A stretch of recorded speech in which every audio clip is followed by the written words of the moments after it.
आज से हम लोग विद्युत शक्ति का उत्पादन इलेक्ट्रिकल पावर जनरेशन के बारे में पढ़ेंगे।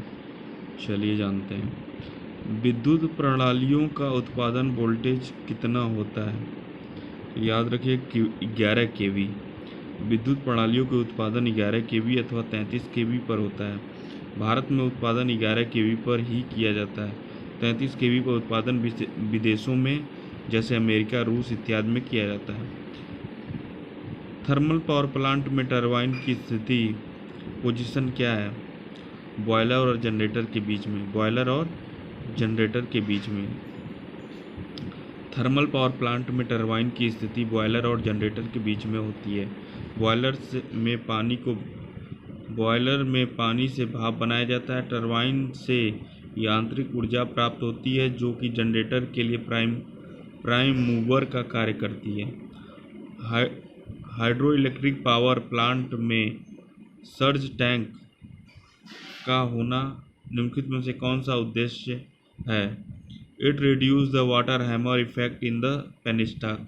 यह जलमार्ग या पेनिस्टाक में वाटर हैमर प्रभाव को कम करता है। कौन? Surge tank. चलिए अब देखिए सर्ज टैंक के बारे में जान लेते हैं थोड़ा। पेनिस्टाक क्या होता है ये सब। हाइड्रो इलेक्ट्रिक पावर प्लांट में सर्ज टैंक पेनिस्टाक में वाटर हैमर प्रभाव को कम करने के लिए किया जाता है। किसका? सर्ज टैंक का। यह टरबाइन के नज़दीक लगा होता है। किसके पास होता है? टरबाइन के नज़दीक लगा देता है, जो पेनिस्टाक में पानी के उतार चढ़ाव को संतुलित करता है। पेनिस्टाक में पानी के उतार चढ़ाव को संतुलित कौन करता है? Surge tank. जब गवर्नर का मुख अचानक बंद होता है तो पेनिस्टाक की दीवारों पर पानी का तेज धक्का लगता है, जिससे वाटर हैमर कहते हैं। इससे बचाने के लिए सर्ज टैंक को पेनिस्टाक के ऊपर में लगाया जाता है। यह पेनिस्टाक निर्वात उत्पन्न होने से बचाता है। चलिए अगला क्वेश्चन देखते हैं। निम्नलिखित में से किसे शक्ति प्रणाली की परिचालन लागत के रूप में माना जाता है? फ्यूल कास्ट, ईंधन की लागत। विद्युत संचरण एवं वितरण लाइन आदि के प्रचालन, देखभाल, मरम्मत व अनुरक्षण आदि में सतत तथा नियमित व्यय होता है। चल कीमत या प्रचालन लागत कहते हैं। यह बिजली द्वारा जनित ऊर्जा पर निर्भर करता है। इसके अंतर्गत ईंधन की कीमत, पानी की कीमत, संवहन की कीमत, तेल की कीमत आदि आते हैं। जहां उपभोक्ता को विद्युत ऊर्जा पर शुल्क उसकी अधिकतम मांग और ऊर्जा की खपत के अनुसार प्रभारित किया जाता है, तथा जिसे Z=A+BY के रूप में व्यक्त किया जाता है, यूज के रूप में जाना जाता है। हॉपकिंसन डिमांड रेट, हॉपकिंसन मांग दर, जहां उपभोक्ता को विद्युत ऊर्जा पर शुल्क उसकी अधिकतम मांग और ऊर्जा की खपत के अनुसार प्रभारित किया जाता है, तथा जिसे Z=A+BY के रूप में व्यक्त किया जाता है, उसे हॉपकिंसन मांग दर के रूप में जाना जाता है। किसके मांग के? हॉपकिंसन मांग दर यानी हॉपकिंसन डिमांड के रूप में जाना जाता है।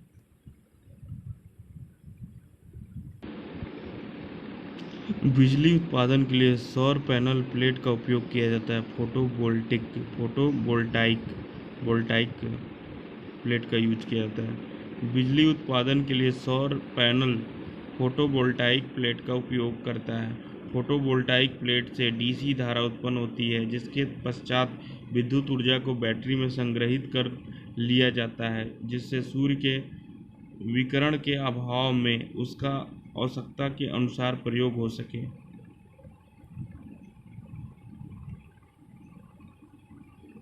शक्ति संयंत्र में धुएं से होने वाले वायु प्रदूषण को कम करने के लिए स्थापित यंत्र होता है। इलेक्ट्रोस्टैटिक प्रिसिपिटेटर, स्थिर वैद्युत निस्सादक। शक्ति यंत्र में धुएं से होने वाली वायु प्रदूषण को कम करने के लिए स्थिर वैद्युत निस्सादक ESP यंत्र स्थापित किया जाता है। ESP फ्लू गैसों के ठोस कणों के भौतिक तथा वैद्युत गुणों का उपयोग करते हुए उन्हें गैस से पृथक करते हैं, जिसका उपयोग ताप शक्ति संयंत्रों में मूल इकाई के रूप में होता है, जिसकी दक्षता लगभग 98% तक होती है। निम्नलिखित में से किस उत्पादन गृह में न्यूनतम परिचालन लागत है? थर्मल ऊष्मीय। जलीय हाइड्रोजन उत्पादन गृह का परिचालन लागत न्यूनतम होता है, जो धन विद्युत गृह और विद्युत उपग्रह संरक्षण एवं वितरण लाइन आदि के प्रचालन, देखभाल, मरम्मत व अनुरक्षण आदि में सतत नियमित व्यय होता है। परिचालन कीमत कहलाता है। जलीय बिजली घर को चलाने के लिए किसी भी प्रकार की ईंधन की आवश्यकता नहीं होती है। उपरोक्त से स्पष्ट कि जलीय उत्पादन गृह का परिचालन लगभग न्यूनतम होता है। देखिए, अब ये बताया हाइड्रोजन के बारे जलीय वाले के बारे में, साला आंसर दिया है थर्मल के बारे में। तो ये आप लोग क्या करेंगे? हाइड्रो के ही साथ जाएंगे, हाइड्रो। निम्नलिखित में से कौन सी विधि समुद्री जल से विद्युत शक्ति उत्पादन करने के लिए अधिक लाभदायक है? टाइडल पावर, ज्वार शक्ति। अब देखिए ज्वार शक्ति क्या होता है। ज्वार शक्ति टाइडल पावर विधि समुद्री जल से विद्युत शक्ति उत्पन्न करने के लिए अधिक लाभदायक होता है, क्योंकि यह मुक्त रूप से उपलब्ध एवं असीमित ऊर्जा का स्वरूप है। यह प्रदूषण रहित होता है। यह ऊर्जा का परंपरागत स्रोत है। पनबिजली, कन्वेंशनल सोर्स ऑफ एनर्जी, ऊर्जा का पारंपरिक स्रोत। कन्वेंशनल सोर्स ऑफ एनर्जी कौन? पनबिजली। हाइड्रो इलेक्ट्रिक पावर प्लांट क्या है? पनबिजली। कन्वेंशनल सोर्स ऑफ एनर्जी है। देखिए, पनबिजली संयंत्र ऊर्जा का पारंपरिक स्रोत है। पारंपरिक रूप से जो ऊर्जा स्रोत लंबे समय से प्रयोग किए जा रहे हैं, उन्हें परंपरागत ऊर्जा स्रोत कन्वेंशनल एनर्जी सोर्स का नाम दिया गया है। नाभिकीय, जीवाश्म ईंधन, हाइड्रो रिसोर्सेस आदि। और परंपरागत ऊर्जा स्रोत नॉन कन्वेंशनल एनर्जी सोर्स, ऊर्जा के वे स्रोत जिन्हें बड़े पैमाने पर वर्ष 1973 के तेल संकट के बाद प्रयोग में लाया गया अपरंपरागत ऊर्जा स्रोत कहलाता है, जैसे सौर, वायु, बायोमास आदि। निम्नलिखित में कौन सा पनबिजली संयंत्र के साइट चयन के लिए एक आवश्यक नहीं है? Which of the following is not required for site selection of hydraulic power plant? तो देखिए, सेडिमेंटेशन, तलछट, ये आवश्यक नहीं है। बाकी आवश्यक है लेवल ऑफ वाटर होना चाहिए, लार्ज कैचमेंट एरिया होना चाहिए, रॉकी लैंड होना चाहिए, पथरीली जमीन भी होनी चाहिए। पनबिजली संयंत्र के साइट चयन के लिए आवश्यक है पानी की उपलब्धता, अवेलेबिलिटी ऑफ वाटर, बड़े जल संग्रह क्षेत्र, लार्ज कैचमेंट एरिया, पथरीली जमीन, रॉक लैंड। स्पष्ट है, पनबिजली संयंत्र के साइट चयन के लिए तलछट की आवश्यकता नहीं है। निम्नलिखित में किसका अधिकतम मॉडरेटिंग अनुपात होता है? D2O का। उपरोक्त में D2O भारी जल का मॉडरेटिंग अनुपात है। मॉडरेटिंग रेशियो अधिकतम होता है। मॉडरेट न्यूट्रॉनों की गति नियंत्रित करता है। इसके लिए हल्के परमाणुओं वाले पदार्थ जैसे हाइड्रोजन, ग्रेफाइट, भारी जल, बेरिलियम आदि की आवश्यकता होती है। चलिए आगे देखते हैं। देखिए, जल नियंत्रण रोड को रिएक्टर में प्रवेश कराया जाता है। जल नियंत्रण road, when the control the roads, देखिए रोड दिया साला रॉड है। जल नियंत्रण रॉड को रिएक्टर में प्रवेश कराया जाता है तो के का मान हो जाता है 1 से, के का मान क्या होगा? 1 से कम होगा। जल नियंत्रण बोर्ड को रिएक्टर में प्रवेश कराया जाता है तो गुणन कारक के का मान 1 से कम होगा। हॉरिजॉन्टल एक्सिस और वर्टिकल एक्सिस किस अपरंपरागत बिजली संयंत्र के प्रकार हैं? विंड मिल, पवन चक्की के। क्षैतिज और ऊर्ध्वाधर अक्ष पवन चक्की अपरंपरागत बिजली संयंत्र के प्रकार हैं। क्षैतिज अक्ष पवन चक्की, समांतर प्रयोग होने वाले क्षैतिज अक्ष पवन टरबाइन बनावट में सरल होते हैं, परंतु बड़े आकार के विद्युत शक्ति उपजाने वाले पवन टरबाइन बनावट में जटिल होते हैं। ऊर्ध्व अक्ष पवनचक्की, ऊर्ध्व अक्ष मशीनों में पेनिमोन्स कहते हैं, जो कि ग्रीक शब्द है। ऊर्ध्व अक्ष रोटरी का प्रमुख लाभ यह है कि जब पवन की दिशा में परिवर्तन होता है तो रोटर को पवन धारा की तरफ मोड़ना नहीं पड़ता है, क्योंकि इसकी क्रिया पवन दिशा से स्वतंत्र होती है। इसमें सेबोनियस और डेरियस दो प्रकार के रोटर प्रयोग में होते हैं। एक सोलर पैनल में मॉड्यूल इंगित करता है series and parallel arrangement of solar cell. Solar cell की श्रेणी और समांतर क्रम व्यवस्था को इंगित करता है। एक सोलर पैनल में मॉड्यूल सोलर सेल की श्रेणी तथा समांतर क्रम व्यवस्था को इंगित करता है। सोलर मॉड्यूल विद्युत शक्ति का अधिक आउटपुट देने में सक्षम होता है। निम्न में से कौन सा क्षेत्र सोलर ऊर्जा संयंत्र के लिए उचित है?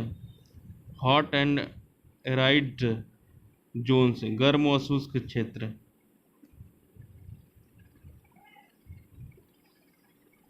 गर्म व शुष्क क्षेत्र hot and arid zones solar ऊर्जा संयंत्र के लिए उचित होता है।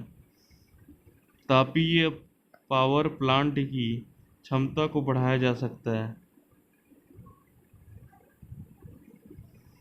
Use of high steam pressure, उच्च भाप दाब का उपयोग कर तापीय शक्ति संयंत्र की क्षमता को उच्च माप दाब का उपयोग करके बढ़ाया जा सकता है।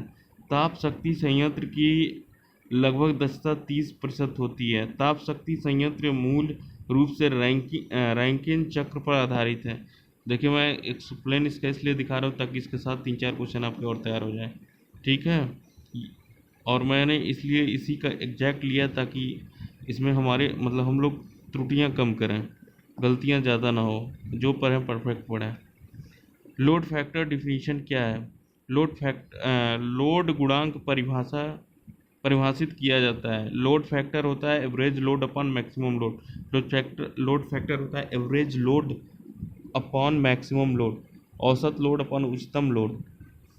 लोड फैक्टर भार गुणांक बोलते हैं इसको, इक्वल टू एवरेज लोड, औसत भार, मैक्सिमम लोड, उच्चतम भार। भार गुणांक का मान 1 से कम होता है। भार गुणांक प्रति यूनिट उत्पाद का संपूर्ण मूल्य निर्धारित करता है। निम्न शीर्ष तथा ज़्यादा विसर्जन के लिए प्रयोग किया जाने वाला जलीय टरबाइन है कपलान टरबाइन।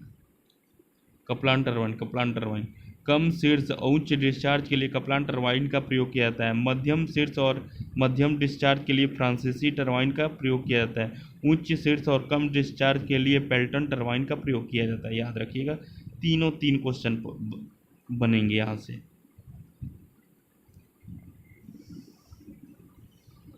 एक नाभिकीय रिएक्टर में निम्नलिखित में से किस पदार्थ को विखंडन दर को नियंत्रित करने के लिए नियंत्रित छड़ में लगाया जाता है? देखिए, नाभिकीय रिएक्टर कैडमियम को विखंडन दर को नियंत्रित करने के लिए नियंत्रण छड़ में लगाया जाता है। तो नियंत्रण छड़ में कौन सा? कैडमियम की छड़ लगाई जाती है, कैडमियम को लगाया जाता है, याद रखिए। इसके अलावा बोरान का भी प्रयोग किया जा सकता है, कैडमियम और बोरान की, ठीक है, 2 चीज़ लगाया जाता है। विद्युत संयंत्र के अर्थशास्त्र में प्रयुक्त वार्षिक ब्याज चक्रवृद्धि ब्याज को किस अन्य नाम से भी जाना जाता है? Annual interest compound method use in the power plant economics is also known as sinking fund method, sinking fund विधि। याद रहिए। अब देखते हैं क्या होता है। विद्युत संयंत्र के अर्थशास्त्र में प्रयुक्त वार्षिक ब्याज चक्रवृद्धि को सिंकिंग फंड विधि के नाम से भी जाना जाता है। अवमूल्यन ज्ञात करने की निम्नलिखित विधियां हैं: सरल रेखा विधि, स्ट्रेट लाइन मेथड, घटोत्तरी अनुमान विधि, डिमिनिशिंग वैल्यू मेथड, शोधन निधि विधि, सिंकिंग फंड मेथड। याद रखिएगा। तो इसमें कौन सा होगा? विद्युत संयंत्र के अर्थशास्त्र में प्रयुक्त वार्षिक ब्याज चक्रवृद्धि विधि को किस अन्य नाम से भी जाना जाता है? तो इसको सिंकिंग फंड मेथड के नाम से भी जाना जाता है। विद्युत उत्पादन संयंत्र में बिजली हमेशा इस पर उत्पन्न होती है: fix frequency on constant voltage. नियत आवृत्ति और स्थिर वोल्टेज पर ही उत्पन्न होती है। देखिए, विद्युत उत्पादन संयंत्र में बिजली हमेशा नियत आवृत्ति और स्थिर वोल्टेज पर उत्पन्न होती है। भारत में आवृत्ति के निश्चित मान को 50 हर्ट्ज प्लस माइनस 1.5 पर निर्धारित किया जाता है।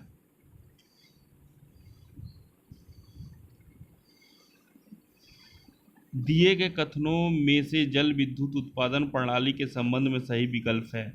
सर्ज टैंक का मुख्य कार्य पेनस्टॉक में पानी के टंकण प्रवाह को कम करना है। पेनस्टॉक प्रवेश क्रिया से और फोरवे से टरबाइन तक पानी लेने के लिए एक नाली प्रणाली है। देखिए, ट्रू स्टेटमेंट दोनों सही है, ठीक है। सर्ज टैंक देख लेते पहले, यहाँ ऊपर लगा हुआ है सर्ज टैंक। देखिए, सर्ज टैंक का मुख्य कार्य पेनस्टॉक में पानी के टंकन प्रभाव यानी वाटर हैमरिंग को, टंकन प्रभाव क्या होता है हिंदी, उसको इंग्लिश एकदम इंग्लिश में भी जानिए, नहीं तो ऐसा ऐसा हिंदी घुमा के दे देता है कि दिमाग चकरा जाता है, पता नहीं रहता है कहाँ से दिया है साला एग्जाम में, और आता हुआ क्वेश्चन गलत हो जाता है हिंदी इंग्लिश के चक्कर में। तो वाटर हैमरिंग और इंग्लिश पढ़ेंगे तो वो सेम ही रहेगा। वाटर हैमरिंग को कम करता है, ठीक है। कौन करता है? Surge tank. तो सर्ज टैंक दिखाया गया है। पेनस्टॉक प्रवेश क्रिया से और फोरवे से टरबाइन तक पानी लेने के लिए एक नाली प्रणाली है। इसी में भी देखिए टरबाइन है और ये क्या है? प्रवेश क्रिया से फोरवे से टरबाइन तक, फोरवे से टरबाइन तक पानी लेने के लिए एक नाली प्रणाली है। थर्मल पावर प्लांट में टरबाइन की स्थिति पोजीशन क्या है? बिटवीन द बॉयलर और जनरेटर के बीच में। 2 बार क्वेश्चन पूछ चुका है, याद रखिएगा। थर्मल पावर प्लांट में टरबाइन की स्थिति बॉयलर और जनरेटर के बीच में होती है। बॉयलर में पानी से भाप बनाया जाता है। टरबाइन से यांत्रिक ऊर्जा प्राप्त होती है जो कि जनरेटर के लिए प्राइम मूवर का कार्य करती है। विभिन्न ऊर्जा संयंत्र के संबंध में कौन सा कथन सही है?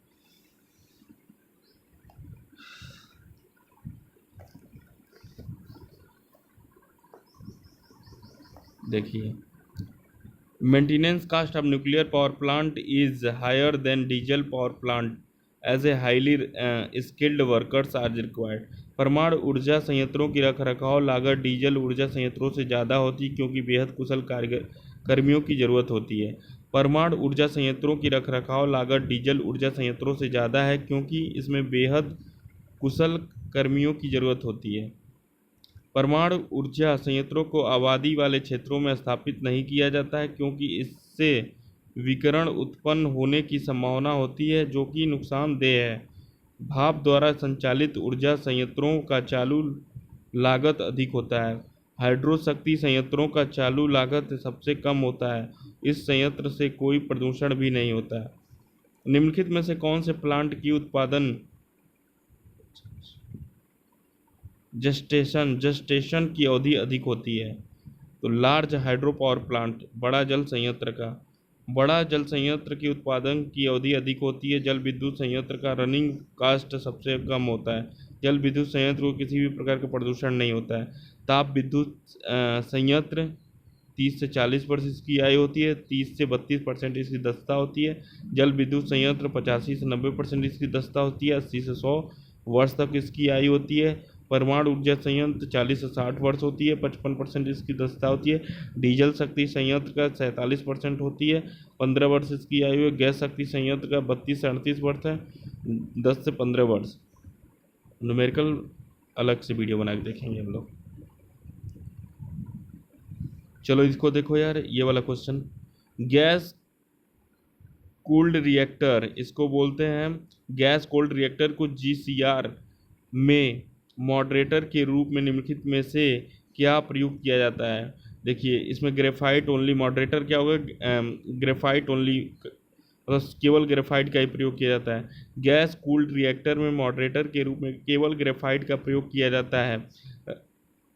रिएक्टर में मॉडरेटर का कार्य न्यूट्रॉनों की गति को मंद करना होता है। मॉडरेटर निम्न प्रकार के होते हैं: हल्का पानी, भारी पानी, ग्रेफाइट, बेरिलियम और कार्बनिक द्रव।